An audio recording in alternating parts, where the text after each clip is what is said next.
Hey, what's up guys? This is Ozkavosh, and in today's video I'm going to feature the new Consecrated Path of Endurance build that I started running with the Slayer. It's a crit variation.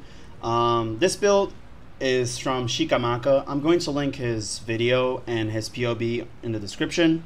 I made a little bit of changes, but nothing that is too different from his POB. For an example, my amulet has Titanic Impact. His has Disemboweling. I should have Disemboweling, would be better for me. But then I thought, well, it won't be that much of difference because I can generate power charges now. And then I can focus on more crit chance and compensate the critical strike multiplier. And also, I bought this one with +1 to maximum resistances. It's not the best option. I started having trouble getting attributes. I think the implicit for the regular version, like the regular implicit, is +15 to all attributes. I'm not sure, you can correct me. But yeah, I mean, this build is a really fast mapper, one of the fastest mappers I've ever seen, and it has an absurd amount of damage. And the average Soul Eater stack you get from the map, you have around 68 million damage.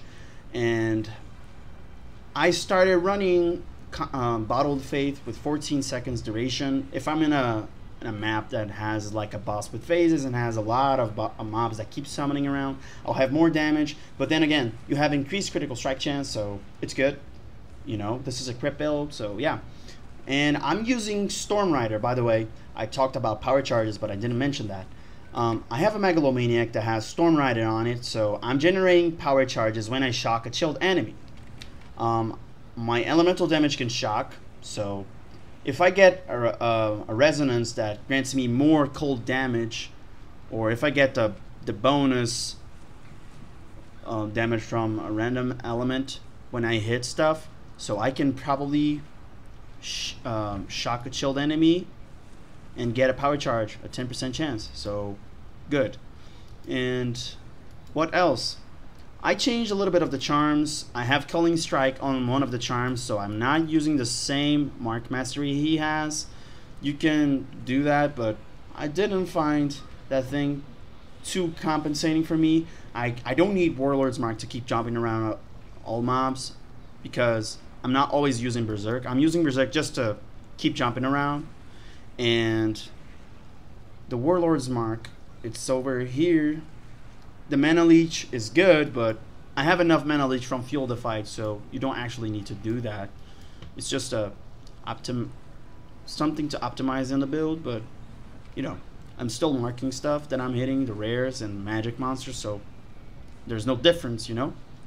It's just that it goes automatically to the other mob, so you just start hitting the mob and leech automatically when you first hit it. So that difference won't be that great for me. There's Val Pact. This is, I would say it's mandatory because you don't have a huge amount of HP, so your effective hit pool is from Overleech because you're a Slayer. And Forbidden Flash and Flame, let me show it to you. It's allocating this here, so you're going to spend around 32 divines on the set. It's not that much. There's more expensive ones. Culling Strike, not necessary. Masterful Form, because you're stacking maximum frenzy charges, so your endurance charges go up. You have a lot of attack speed, move speed, damage, because you have a frenzy charge, so endurance charges increase the AoE, increase the area damage for the Consecrated Path of Endurance. You can see that. So you have 10% more attack damage per endurance charge. And this build, I guarantee you, if you run this build, you can run a 100% deli map. There's only one point that I need to consider, that you need to consider if you're running a 100% deli map. If you see the unique boss, like mostly Koses, that is tankier, the other boss is easy.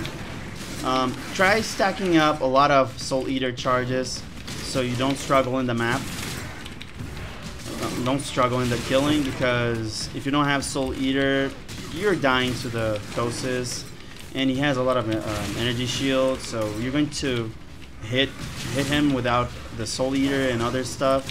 You're not going to stun him because you're hitting so fast and critting all the time, so you're probably generating power charges, and you can probably crit and stun him again and generate more endurance charges. And then there's the chance from the ring to gain maximum frame endurance charges when you hit instead of gaining just one, you know.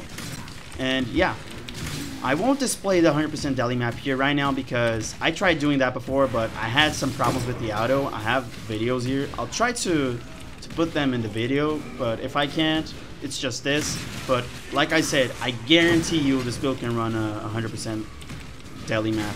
And also, be careful with maps that monsters steal endurance charges on hit, because you don't have 95% chance to evade attacks, so you're getting hit. And you getting hit, you have less endurance charges, so you won't overpass the requirement for the skill. This is just like a flicker build, but with an endurance charges. If you have an endurance charge, you can spend one of those to attack again with the Consecrated path. So yeah, pay attention to that. This is why you're using for rolls and Cat's agility. When it ends, you get the maximum charges. So yeah, and also endurance charges granting you additional elemental resistances. And I have this bad boy here that also grants me from the Megalomaniac. I got lucky because I found one of these for one div, so you might not find one just like mine, so try sticking to the other guy's POV. Anyway, I hope you have enjoyed the video. Don't forget to thumbs up, subscribe, and comment below what you thought about this build. By the way, I'm using Bottled Faith to crit against bosses for when you have phases, or you know, you're not always having Soul Eater stacks when you're running a map, so it's good to have a Bottled Faith, just in case. It costs a little bit of Divine, so it's a max. It's luxurious. You don't actually need it, just to make mapping faster. So anyway, see you in the next one, guys.